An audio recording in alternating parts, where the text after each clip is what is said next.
गिबियावनो खुलुमबाय दुलाराय बर' फरायसा आफादनिफ्राय दिनै बे फुंबिलिनि समाव गासै बर' हारिनि सुबुंनो अननाय आरो सिबिनाय आरो हामलायनायखौ जों बावहरदों। दिनै 31 आगस्ट आरो दिनैनि साना बर'फोरनि थाखाय मोनसे गोदान सान आरो मोनसे गोजोनथावना सान आरो मोनसे रंजानायनि सान होननानै दुलाराय बर' फरायसा आफादनिफ्राय जों बुंनो सानो। मानो होनोब्ला दिनैनि बे सानावनो दिनै आसाम एसेम्ब्लिनि गिबि बाजेट सेसन आरो बे सानब्रैनि हाबाफारि लानानै बे बाजेट सेसनखौ खालामनाय जादों। आरो जों मैया आसामनि फाइनान्स मिनिस्टार बा education minister PWD minister health and family welfare minister मानगोनां डक्टर हिमन्त बिश्व शर्मा बिथांखौ जोङो जनता भवनाव अफिसियेल मोनसे मिटिं जोङो बिथांजों जिरायदों आरो बिथांजों जिरायखांनायनि उनाव थांनाय 27 जानुवारि 2020 BTR जि एकर्ड बा बड' पिस एकर्ड बे BTR आरो बड' पिस एकर्डनि जायफोर MOS आव गोरोबथा सुक्ति जादोंमोन बे सुक्तिनि सोलोंथाइखौ लानानै गाहायै बेयाव मख'नाय जायफोर दफाफोर दङमोन बे दफाफोरनि गेजेराव दिनै बर' बिजों सोलोंथाइनि थाखाय डाइरेक्टरेट अफ बड' मिडियाम एडुकेशन बे फुल फ्लेजेड आसामाव मोनसे डाइरेक्टरेट दिनै डिक्लेयार जागोन गायसनगोन आरो बिनि गेजेरजों बाजेट बेयाव डिक्लेयार जागोन आरो लोगोसे बे डाइरेक्टरनि जाय माने डाइरेक्टरेटनि जाय डाइरेक्टर बिथांखौबो दिनै बेयाव फोसावनाय जागोन आरो बेजों लोगोसे जोंहा लवार प्राइमारि LP स्कुलनिफ्राय आप टु माने इउनिभार्सिटि लेभेलसिम बा कलेज लेभेलसिम जोंनि जि डाइरेक्टर बे डाइरेक्टरा आसाम नाङै बर' मिडियाम स्कुलफोरखौ बेयाव बिनि बेंखनथायाव लाबोगोन आरो लोगोसेनो कलेज आरो इउनिभार्सिटि लेभेलनिबो जेसेबां जेंना जेंसि दङ गासैबो जेंना जेंसिखौ सुस्रांनो थाखाय बे डाइरेक्टरेटआ खामानि मावगोन। दा बेखायनो बर' हारिनि बर' फरायसा फरायसुलि बर'नि बिमा बिफा जोथोनगिरि आरो लोगोसे बर'नि एकाडेमिशियान प्रिन्सिपालानो जा प्रफेसार बा टिचार्स गासैबो दिनैनि साननि थाखाय जोङो गोजोनथाव होननानै जोङो रोखायै जोङो बुंनो सानो। मानो होनब्ला 1963 आव बर' बिजोंखौ गायसननायनि उनाव बा बिनि उनाव देबनागरि स्क्रिप्टजों जोङो सोलोंथाइ लानायनि उनाव आफ्टार 43 इयार्स 43 बोसोरनि उनाव दिनै जोङो बर' मिडियामनि जेंना जेंसिखौ लानानै जोङो सोमावसारबोदों जुजिबोदों आरो बे गोलाव समनि सोमावसारनायनि गेजेराव आसाम सरकारा गोबां खेब जोंनो दानानै होगोन बा जोंनि जेंनाखौ सुस्रांनानै होगोन होननानै बुंदोंमोन। नाथाय फैयै फैयै बिथांमोना बर' थुनलाइ आफादजों सावरायलायनानै बर' बिजोंनि थाखाय मोनसे सेल दानाय जादोंमोन। नाथाय बे सेलनि जाय माने जइन्ट डाइरेक्टर ममता हजाय बिथाङा उनाव गावनो डिक्लेयार खालामबाय जे बे सेला कुनु फांसनेल नङा, बे सेलजों बर' जेंना मिडियामनि जेंना जेंसिखौ सुस्रांनो हानाय नङा आरो बेखौ बिथाङा स्पस्तयै माने गहपुराव जानाय बर' थुनलाइ आफादनि जि सेमिनार दंमोन दैमालुआव बेयाव स्पस्तयै बिथाङा फोरमायदों। दा बेनि उनाव जोङो दुलाराय बर' फरायसा आफादा जोङो सेलजों जे बर' बिजोंखौ बर' मिडियामनि जेंनाखौ सुस्रांनो हाया बे बाथ्राखौ जोङो स्पस्तयै आसाम सरकारनो जों बुंबाय थादोंमोन आरो बेबायदिनो दिल्लीनि नैबे 27 जानुवारिनि 2020नि जि BTR सुक्ति बे सुक्तियाव बर' बिजोंनि थाखाय आसामाव जोङो फुल फ्लेजेड मोनसे डाइरेक्टरेट नांगौ होननानै जोङो बेखौ लिरनानै लाबोनो हादों आरो बे 6.4 दफायाव दङ आरो बे डाइरेक्टरेटनि गेजेरजों दिनैहाय टिचार्सनि एपइन्टमेन्ट टेक्स्ट बुक जोङो बानायनांगौ कारिकुलाम बानायनांगौ लोगोसे टिचार्स ट्रेन्सफार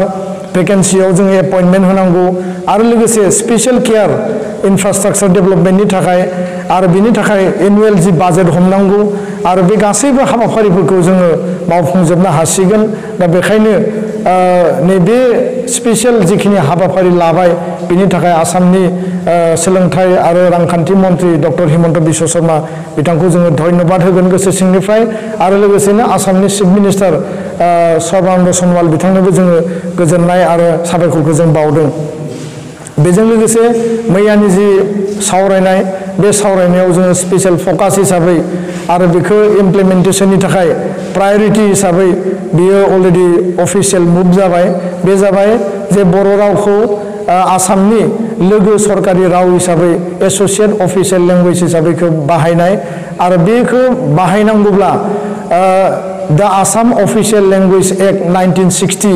बे द आसाम अफिसियेल लेंगुवेज एक्ट 1960 को एमेन्डमेन्ट खालामनांगौ जायो मानो होननानै बुङोब्ला द आसाम अफिसियेल लेंगुवेज एक्ट 1960 बेयाव लिरनाय दङ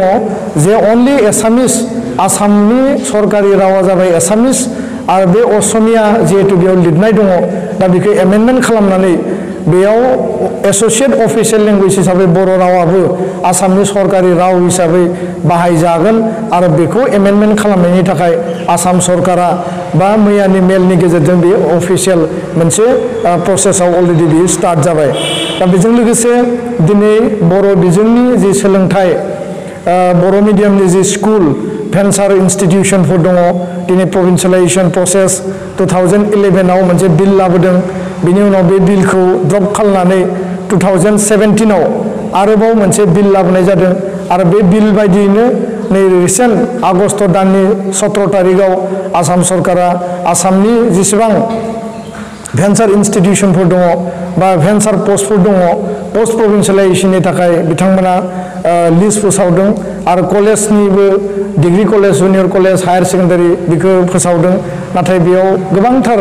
बर' मिडियामनि हाई स्कुल बे थालांदों दिनै एलपि आरो एमइ स्कुला जाथ'वाखै कर'ना भाइरासनि थाखाय फिल्ड भेरिफिकेसन खालामनो हायाखै होननानै बुंदों किन्तु बिनि खामानियाबो सेप्टेम्बरनि लास्ट नङाबा अक्ट'बर दानाव स्टार्ट जागोन होननानै फोरमायदों दा बेनिखायनो दिनै एलपि आरो एमइ स्कुलनिबो गोबां फरायसालिफोरा थालांगोन हाई स्कुलनि गोबां फरायसालिफोरा थालांदों आरो लोगोसे कलेजनि गोबां पस्टफ्राबो दिनै थालांदों दा बेखायनो दिनै दुलाराय बर' फरायसा आफादा बे जि एकर्ड बे एकर्डआव लिरनाय बायदियै जोंहा जि दफा दंखायोमोन 6.3 बे 6.3 बायदियै मोननै बाथ्रा बेयाव स्पेसियेलि मख'नाय दङ जे बिटिआर ओनसोलनि बा बिटिसि ओनसोलनि माने बर' आरो एसामिस बा बेंगलि जि मिडियामनि फरायसालियानो जाया मानो जे जायफोर भेन्सार बेखौ प्रभिन्सियेलाइजेसन खालामनाय आरो नैथियाव आसामाव बिटिसिनि बाहेरायाव थानाय फरायसालिफोर जायफोर दङ बर' मिडियामनि स्पेसियेलि बेखौ माने प्रभिन्सियेलाइज खालामनाय दा बे स्कुल प्रभिन्सियेलाइजेसननि बेलायावबो स्पेसियेलि मैया मोनसे डिसिसनाव फैबाय जे according to the spirit of the Bodo' peace accord or BTR accord Assam सरकारा स्पेसियेलि माने बिटिसिनि फरायसालि आरो आसामनि बर' मिडियामनि फरायसालि मोननैखौबो जथायनानै निड बेस बेसिसाव गोदानै मोनसे बिल एमेन्डमेन्ट बिल लाबोनानै स्पेसियेल कनसिडारेसन आरो सिम्पेथेटिक बे माने ग्राउन्डआव उइदाउट एनि प्रिकन्डिसन बे फरायसालिफोरखौ एकर्डनि दफा मथे मावफुंनो थाखाय दुलाराय बर' फरायसा आफादा बेखौ जोङो आपिल खालामदों आरो आसाम सरकारा बेखौ गनायनानै लादों दा फैबाय थानाय समाव नैबे 2017नि आसाम माने भेन्सार इन्स्टिटिउसन प्रभिन्सियेलाइजेसन जि पोस्ट प्रभिन्सियेलाइजेसन जि एक्ट बिनि गेजेरजों जायफोर फरायसालिफोरा दिनै थालांबाय बा थालांनायनि लामायाव जायफोर कलेजफोरा दिनै थालांबाय गोबां माने कलेजनि पस्टफ्रा दिनै थालांबाय बे गासैबो थालांनाय पस्ट आरो जानो गोनां जायफोर भेन्सार इन्स्टिटिउसन बे गासैबो नैबे एक्टनि आवथायाव फैनानै माने सिस्टेमेटिकेलि फेस मेनाराव गासैबो स्कुलखौ प्रभिन्सियेलाइज खालामनायनि थाखाय आसाम सरकार आरो दुलाराय बर' फरायसा आफाद मोनसे इउनाइटेड एफर्टनि गेजेरजों जोङो मावफुंलांनो थाखाय मैया डिसिसन लानाय जादों आरो बिनि थाखायबो जोङो आसाम सरकारखौ स्पेसियेलि जोङो धन्यबाद होगोन जे बिथांमोना टाइम बाउन्ड कर'ना भाइरासनि थाखाय एसे डिले जादों किन्तु टाइम बाउन्ड इमप्लिमेन्टेसननि थाखाय जिखिनि स्टेप लादों आरो बेयो जोंनि थाखाय मोनसे रंजाथाव गोग्गाथाव आरो बिटिआर एकर्डनि बे मोनसे माइलस्टोन बा स्टेपिं स्टोन होननानै जोङो बुंनो सानो दा बेजों लोगोसे दिनैहाय दुलाराय बर' फरायसा आफादनि जोंनि प्लेटफर्माव बिटिसिनि जायफोर टेट अलरेडि पास जानानै दङ बा आसाम टेट जायफोर अलरेडि क्वालिफाइड जाबाय आरो लोगोसे सि टेट बर' माने स्टुडेन्टफोर जायफोर क्वालिफाइड जाबाय बे आलादा आलादा माने मोनसे केटेगरियाव दिनै डिभाइड खालामनानै दोनदों माखासे कन्ट्रेक्चुवेलाव दङ माखासेया दाबो एपइन्टमेन्ट मोनाखै माखासेया साख्रि मोनगोन ना मोना सिलेक्शन जागोन ना जाया बे बाथ्राफोरखौ लानानै जोंनि युथ्सफोरनि गेजेराव दिनै बेसेबांबा मोनसे कमप्लिकेटेड सिचुएशन मानो होननानै बुङोब्ला टेट क्वालिफाइ जानायनि उनाव जोंनि साफ्रोमबो युथआ बा साफ्रोमबो केन्डिडेटआ सानो जे जोंनि लाइफनि सिकिउरिटि नांगौ जोंनि एमप्लयमेन्ट नांगौ जिहेतु आनएमप्लयमेन्टनि प्रब्लेमा दिनै गोबां जाबाय जिहेतु बे मोनसे निउट्रेल मोनसे सेलेक्शननि गेजेरजों टेटनि एपइन्टमेन्टआ जायो दिनै बिथांमोना आसामनि टेट जि एपइन्टमेन्ट 7,000 सामथिं मोनसे टारगेट होनानै डक्टर हिमन्त बिश्व शर्माया बा एजुकेशन डिपार्टमेन्टआ रिसेन्टलि बे होलांबाय आरो बेयाव 5,316 ना 19 आंनि हिसाबाव आं बेखिनिखौ अलरेडि एपइन्टमेन्ट होनाय नुदों आरो बाकिया दाबो पेन्डिं दङ नाथाय बिटिसि ओनसोलाव बिटिसि टेट आरो आसाम टेट बा सि टेट क्वालिफाइ जानाय अलमस्ट माने 2500नि बारा बेयाव केन्डिडेट्सफोर दङ दा दिनै बिथांमोननि जि फिउचार बे मोनसे आनसार्टेन थासारियाव दङ आरो बेखौ लानानै बिथांमोना जोंखौ खेबले खेबले आपिल खालामदों जे बिटिसिआव जायफोर टेट क्वालिफाइड जाबाय बिटिसि टेट आसाम टेट बा सि टेटआव बिथांमोननि भबिष्यतआ मा जागोन दा बेखायनो दुलाराय बर' फरायसा आफादा जोङो स्पष्टयै जोङो बुंनो नागिरो नैबे जे टेट एपइन्टमेन्ट बा रिक्रुटमेन्ट बे प्रसेसा नैबे मडेल कड अफ कन्डाक्ट थानायनि थाखाय बिटिसि एरियायाव बे स्टार्ट जायाखै आरो मडेल कड अफ कन्डाक्टआ वान्स बियो जोबनायनि उनाव बा इलेक्शन जाखांनानै गोदान सरकार फैनाय लोगो लोगोनो बे निउट्रेलि माने मोनसे मोजां सिस्टेमनि गेजेरजों बे एपइन्टमेन्टआ स्टार्ट जागोन आरो जायफोर जोंहा मेरिट स्टुडेन्टफ्रा टेट क्वालिफाइड खालामबाय बे टेट क्वालिफाइड खालामनाय साफ्रोमबो मेरिट स्टुडेन्टआ दिनै नैबे प्रसेसनि गेजेरजों मडेल कड अफ कन्डाक्ट उथायनायनि लोगो लोगोनो बिटिसि ओनसोलाव टेट एपइन्टमेन्टनि बा रिक्रुटमेन्टनि प्रसेसा दिनै स्टार्ट जागोन दा बेखायनो बिथांमोना निराशा जानाङा बिथांमोना बांद्राय नार्भास जानाङा दुलाराय बर' फरायसा आफादनिफ्राय जों खावलायदों आरो बे मेटारखौ लानानै स्पेसियेलि मैया जों एजुकेशन मिनिस्टारजोंबो जोङो बेखौ स्पेसियेलि जों सावरायदों दा बेनि उनाव दिनैहाय बयबो जोंखौ कुइसन खालामदों आरो जोंहा 3 स्टुडेन्ट बिटिसि ओनसोलनिनो नैबे थांनाय जे टेट रिक्रुटमेन्ट जाबाय बे रिक्रुटमेन्ट जानायनि बेलायाव 3 स्टुडेन्ट गवालपारा डिस्ट्रिक्टआव सिलेक्शन जादोंमोन बर' मिडियाम बेकग्राउन्डनि पियर बर' मिडियाम नाथाय सि टेटआव जिहेतु बर' लेंगुवेजआ अपसन हिसाबै दिनैसिमबो गैया बेखौ दाबो इनक्लुड खालामाखै व्हेरेज जोङो CBSE खौ बा सि टेटनि जाय कमिसन दङ बिथांमोनखौ जोङो आपिल खालामदों डिमान्ड होदों नाथाय बिथांमोना दाबो बेखौ सोसनाखै दा बेखायनो नैबे 3 केन्डिडेटआ फार्स्ट प्रोभिजनेल लिस्टआव बिथांमोना गवालपारा डिस्ट्रिक्टनि थाखाय सिलेक्शन जादों आरो गवालपारा डिस्ट्रिक्टआव जिखिनि पोस्ट भेकेन्सि दङ दिनै बे फिलआप जाजोबाखै दा बेखायनो बिथांमोननि जिखिनि थासारि बे थासारिखौ नायनानै जोङो एजुकेशन मिनिस्टारजों स्पेसियेलि गांसे लेटार होनानै पियर बड' मिडियाम बेकग्राउन्ड जानायनि थाखाय बे केन्डिडेट 3खौ कनसिडारेशन खालामनानै एपइन्टमेन्ट होनांगौ बा रिक्रुटमेन्टआव सोनांगौ होननानै जोङो मैया बिथांखौ आपिल खालामदों आरो बिथाङा बेखौ मोनसे रिकमेन्डेसन होनानै नट लिरनानै हरदों दा जोङो आसा खालामो दि बिथांमोननि 3नि जि पोस्ट बे पोस्टआ गोख्रैनो जानानै फैगोन आरो बिनि थाखाय अफिसियेल माखासे मावनो गोनां थायोब्ला थारैनो बिथांमोनाबो बिनि थाखाय मुभ खालामगोन बिनि अनगायैबो बयनिख्रुइबो गुबै आरोबाव मोनसे स्टेप जोङो दिनै मोनसे बेनिफिट जोङो मोननो थांगासिनो दङ बे जाबाय जि जुडिशियेल आसाम जुडिशियेल सार्भिस बर' स्टुडेन्टफ्रा बर' सुबुंफ्रा जथेस्थ' टेलेन्ट दिनै दङ जथेस्थ' माने क्वालिफिकेसन लाबाय दिनै LLM LLB खालामनाय दङ बेजों लोगोसे मास्टार डिग्री खालामनाय MSc MCom बा नोङो MA खालामनाय दङ दा बे गासैबो सेक्टरखौ नायनानै जोंनि जायफोर जग्य व्यक्ति जायफोर इन्टारेस्टेड जायफोर एसपायरेन्ट बिसोरो दिनै जाज जानो लुबैयो बा नोङो हायार लेभेलनि जुडिशियेल सार्भिसाव बिसोर गावसोरखौनो माने गावखौनो बे बिथांमोना थिसननो नागिरो दा बेबायदि बेलायाव आसाम जुडिशियेल सार्भिस जि मोनसे आनजाद जायो बे आनजादाव दिनै उथ्रिसार जानोब्ला मोनसे लेंगुवेज पेपार 50 मार्क्सनि होनांगौ आरो बे लेंगुवेज पेपारा आसाम जुडिशियेल सार्भिसाव अनलि एसामिस लेंगुवेजआल' बेयाव इनक्लुड जानानै दङ जायनि थाखाय बर' मिडियाम बेकग्राउन्डनि बा बर' स्टुडेन्ट गुबुन गुबुन मिडियाम बेकग्राउन्डनि एक्सेप्ट माने एसामिस बिथांमोना आसाम जुडिशियेल सार्भिसखौ होनो नागिरब्लाबो दिनै बिथांमोना माने होनायनि खाबुखौ मोना आरो होयोब्लाबो एसामिस लेंगुवेज पेपारखौ बिथांमोना क्वालिफाइ खालामनो हाया जायनि थाखाय दिनै माने गोबां बोसोर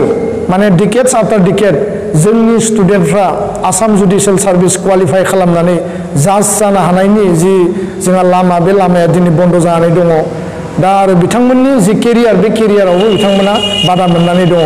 दा बेखायनो आसाम जुडिशियेल सार्भिसाव बे 50 मार्क्सनि बड' लेंगुवेज पेपारखौ सोनांगौ होननानै बेखौबो मैयानि सावरायनायाव एक्सेप्ट खालामबाय आरो बे स्पेसियेलि हाइकर्टनि अधीनाव थायो हाइकर्टनि चिफ जास्टिसनि अधीनाव थायो दा अनारेबल हाइकर्टनि चिफ जास्टिसा बेखौ एकमडेट खालामनाय लोगो लोगो सोसननाय लोगो लोगो आरो सरकारा बिनि सायाव जेब्ला रिटेनलि चिफ जास्टिसनिसिम लेटार हरगोन बे अलरेडि जानानै फैगोन होननानै जोङो आसाबादि आरो बे लामायाबो जोंहा क्लियारलि गेवबायनानै जों सानो दा बेखायनो बिनि अनगायैबो माखासे जोङो माने बाथ्राफोरखौ जोङो मैया एडिसन खालामदों जेरै दाख्लैबावै सल्ल'खान आसाम नाङै जिखिनि कलेज दङमोन डिग्री कलेज बेयाव साइन्स स्ट्रीमखौ इन्डाक्सन खालामदों नाथाय बिटिसि ओनसोलनिफ्राय गंसेबो साइन्स स्ट्रीमनि बेयाव माने इन्डाक्सन जायाखै वायरास प्रप'जेलाव दङमोन दा जों मिथिनायाव जोंनो फोरमायदों जे मडेल कड अफ कन्डाक्ट थानायखाय सेलेक्टेड जाखानाय साइन्स माने साइन्स स्ट्रीमनि इन्डाक्सन जायफोर कलेज बे कलेजखौ बेयाव सोसननो हायाखै दा माने मडेल कड अफ कन्डाक्टआ उथायनायनि उनावनो बे सोसननायनि हाबाफारिया जागोन बेखौ फोरमायदों क'क्राझार ल' कलेजनि थाखाय प्रभिन्सियेलाइजेसन आरो फाइनान्सियेल एड बे बाथ्राखौ जोङो स्पेसियेलि प्रेसार होदों music and fine arts college Kokrajhar बिनि थाखाय बाजेट जोंहा थांनाय बारावनो बेखौ एनाउन्स खालामनाय जादोंमोन आरो बिनि थाखाय हाबाफारिया स्टार्ट जासिगोन लोगोसेनो थांनाय बोसोराव आसामनि गोबां कलेजाव माखासे जोङो पस्टफोरखौ मोननाय जादोंमोन बर' डिपार्टमेन्टनि थाखाय आरो बे पस्टफोराव 6 जोंनि केन्डिडेट्सफोरा अभार एज जानायनि थाखाय बिथांमोननि पस्टआ ड्रप जादों आरो बिथांमोना एपइन्टमेन्ट मोननायनि लामाया बन्द जानानै दङमोन दा बेखायनो बे मेटारखौबो जोङो स्पेसियेलि कनसिडार खालामनानै टेकआप खालामनांगौ होननानै जोङो मन्त्रि बिथांखौ बुंदों आरो बिथाङा बेखौ लानानै सिरियासलि फल' आप खालामदों आरो बेखौ निस्सय जोङो मोजां रिजाल्ट मोनगोन होननानै जों सानो आरो बेजों लोगोसे जायफोर दिनै नैबे पस्ट प्रभिन्सियेलाइजेसनाव ड्रप आउट जाबाय बे हाई स्कुलाव हायार सेकेन्डारियाव जुनियर कलेजाव डिग्रियाव बर' डिपार्टमेन्टआनो जा सोरबा केमिस्ट्रि बा नोङो जि साबजेक्टआनो जाया माने एजुकेसन इंलिश बे ड्रप आउट पस्टफोरखौ इमिडियेटलि प्रभिन्सियेलाइजेसन खालामनायनि थाखाय राहा लानांगौ आरो लोगोसे बायरा इउनिभार्सिटिनिफ्राय डिग्री लानानै फैनाय जेरै पुणे इउनिभार्सिटि पन्डिचेरि इउनिभार्सिटि बै पस्ट माने जायफोरा मावनानै दङ बिथांमोनखौ दिनै ड्रप खालामनाय जादों पस्ट प्रभिन्सियेलाइजेसना जानानै फैयाखै बे मेटारखौ लानानै जोङो डिसकास खालामदों दा अभारअल दुलाराय बर' फरायसा आफादनिफ्राय जोङो मैयानि डिसकासना 100% फ्रुइटफुल आरो बेयो बिटिआर एकर्ड इमप्लिमेन्टेसननि स्टेपिं स्टोन आरो बेजोंनो बर' हारिनि जोंनि जिखिनि जेंना जेंसि सोलोंथाइखौ लानानै जेखौ जों राजा लामायाव रेल लामायाव जों होख्रावबाय जोङो गोबां धरना होबाय सरकारजों सावरायबाय नाथाय बे जानानै फैयाखैमोन दा दिनैहाय बेयाव फुल फ्लेजेड डाइरेक्टर आरो एडिशनेल डाइरेक्टर 3 गाहाम बेयाव जइन्ट डाइरेक्टर थागोन आरो बेयाव जिखिनि माने एलडि माने आरो माने एलडिए थागोन बा माने आपार डिभिजन क्लार्क थागोन बा 3rd ग्रेड 4th ग्रेडनि इमप्लयिजफोर थागोन आरो बेजों लोगोसे बेयाव जिखिनि इनफ्रास्ट्राक्चार नांगौ आसाम सरकारा बिनि थाखाय बाजेट तयार खालामनो थाखाय अलरेडि अर्डार होबाय आरो दिनैनि जि फार्स्ट सेसननि जि एसेम्बलि सेसन बेयाव थारैनो डक्टर हिमन्त बिश्व शर्मा सोलोंथाइ मन्थ्रिया बेखौ फोसावगोन आरो बेखौ जोङो दिनै वेलकाम खालामबाय आरो बेजों लोगोसे बे जोंनि थाखाय बेसेबांबा मोनसे गोजोनथावना रादाब आरो लोगोसेयैनो जायफोर जोंहा पलिटिकेल इश्युसफोर दङमोन दिनै बिटिआरनि एरिया एक्सटेनसन एक्सपानसननि बाथ्रा दङ एरिया इनक्लुजन एक्सक्लुजननि बाथ्रा दङ पारा 40 नि गेजेरजों कमिसन बानायनांगौ बे मेटारखौबो जों डिसकास खालामदों आरो बर' कसारि वेलफेयार अट'नमास काउन्सिल बिनि बिलआ फैनांगौ नाथाय बेयाव स्पष्ट जों मोनसे बाथ्राखौ सरकारनो जोङो क्लियारलि मेनसन खालामदों जिहेतु बियो मोनसे एग्रीड पइन्टमोन जे शोणितपुर आरो बिश्वनाथनि माने ट्राइबेल इनहेबिटेड एरियास एन्ड हेभिं माने मेजरिटी ट्राइबेल पपुलेशन जिफोर ओनसोल दङ बा भिलेज दङ बे ओनसोल आरो भिलेजखौ बिटिआर आव सोसननाय जागोन आरो बे बर' कसारि वेलफेयार अट'नमास काउन्सिलाव बियो हाबनाय नङा दा बेखायनो कमिसना बे बाउन्डारिखौ बा बे भिलेजफोरखौ बे डिमार्केशन खालामगोन दा बेयाव जोंहा कुनु कन्ट्राडिक्शन जानो गोनां गैया बे बाथ्राखौ जों सरकारनो स्पेसियली बुंदों आरो सरकाराबो बेखौ गनायनानै लादों कार्बि आंलं एसटि हिलनि बाथ्रा आरो बे एसटि हिलनि इस्युआ फैबाय थानाय पार्लियामेन्ट सेसनाव बियो पास जानायनि लामायाव आरो बे बाथ्राखौबो जोङो मिथिनानै दा सरकारा बेखौ स्पेसियली होम मिनिस्टार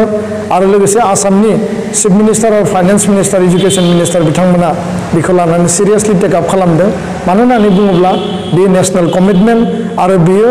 बिजेपि जिहेतु रुलिं स्टेट आरो जिहेतु सेन्ट्रेलावबो बिजेपि दङ बेयो बिजेपि सरकारनि मोनसे नेशनेल कमिटमेन्ट आरो केन्द्रीय सरकारनि प्रधानमन्त्रीनि बा होम मिनिस्टारनि बे नेशनेल कमिटमेन्ट आरो बे कमिटमेन्टखौ जोङो मावफुंहोनांगौनि थाखाय दुलाराय बर' फरायसा आफादा जों खामानि मावगासिनो दङ दा बेखाय दिनै जायफोर बाथ्राखौ लानानै जोंनि गेजेराव गोबां दान्थे बिदान्थे जादों जायफोर बाथ्राफोरखौ लानानै दुलाराय बर' फरायसा आफादखौ कुइसन खालामदों जायफोर बाथ्राफोरखौ लानानै दुलाराय बर' फरायसा आफादनि बारग' आफादगिरि आरो बिटिआर सुक्तिनि माने सागानगिरि प्रमद बर' बिथांखौ कुइसन खालामदों बेयाव कुइसन खालामनायनि कुनु जुक्ति गैया बा बेयाव कुनु थल गैया होननानै जों सानो मानो होननानै बुङोब्ला जोङो दुलाराय बर' फरायसा आफादा बा सिगनेटरि लिडार्सफोरा बा अर्गेनाइजेसना गासैबो हाबाफारिखौ जोङो वान आफ्टार एनादार मावदों आरो बेखायनो सम थानायावनो आरो नैबे समानो जोंनि थाखाय हाइस्ट टाइम आरो बे समाव जोङो इउनाइटेड भइस होनानै जोङो हाबाफारिखौ मावना लानायनिसै सम बेयाव दान्थे बिदान्थे बा माने सोरखौबा सोंखारिनाय सोरखौबा जुक्ति होनाय उमुग लिडारा मोजां उमुगा गाज्रि बेबायदि बुंनायनि बाथ्रा गैया राजखान्थिया सोलिगोन राजखान्थिया हान्जाजों हान्जा सोलिगोन पलिटिक्सआ पलिटिक्सजों सोलिगोन आरो पलिटिकेल मोनसे सिटुएसनाव माखासे थासारिया जायो नाथाय जातिनि स्वार्थनि थाखाय माहारिनि स्वार्थनि थाखाय माहारिनि सोलोंथाइया जौगानांगौनि थाखाय दिनै गियानजों सोलोंथाइजों जेरैबायदि सोमोन्दो दङ सोलोंथाइनि गेजेरजोंसो मोनसे हारिया गोख्रों जागोन हारिनि सिनस्रिया गोरा जागोन बे गासैबो बाथ्राखौ लानानै दिनै दुलाराय बर' फरायसा आफादा बर' हारिखौ वर्ल्ड क्लास लेभेलाव साबसिन हामसिन क्वालिटी एडुकेशन होनानै जोंनि फरायसा फरायसुलिफ्रा जोंनि लाइमोनफ्रा जोंनि इयुथ्सफ्रा जाहाथे नेशनेल इंटरनेशनल लेभेलाव कम्पिट खालामनो हानाय जिखिनि केपासिटी जिखिनि स्किल जिखिनि नलेज जिखिनि बिस्रा माने गावहानो मोनसे एम दङ बे एमखौ जाहाथे एचिभ खालामनो हायो बिनि थाखाय दुलाराय बर' फरायसा आफादा जों गासैबो हाबाफारिखौ मावलांगोन आरो सरकारखौ जोङो नारसिननांगौ सरकारखौ प्रेसार होनांगौ सरकारजों जों डिसकास खालामनांगौ सरकारनि खाथियाव जों खुद्रिनांगौ बे गासैबो जोङो खामानिफोरखौ उननि समाव जों मावगोन दा बेखायनो जोंनि इयुथ्सफोरा एसे कन्फिडेन्ट लानानै जाहाथे बयबो लामा आवगायो लामा हान्थियो रावखौबो जाहाथे नाङा फाङा सोंखारिया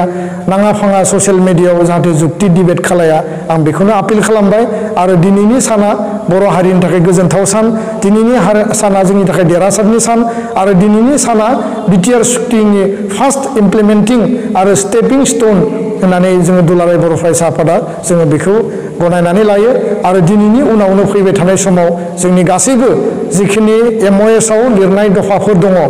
बे गासैबो दफाफोरखौ जोङो मावफुंलांगोन आरो बिनि थाखाय जोङो कन्टिनिउआसलि 24/7 दुलाराय बर' फरायसा आफादा खामानि मावनो थाखाय जोङो रेडि गोजोन्थों खुलुमबाय।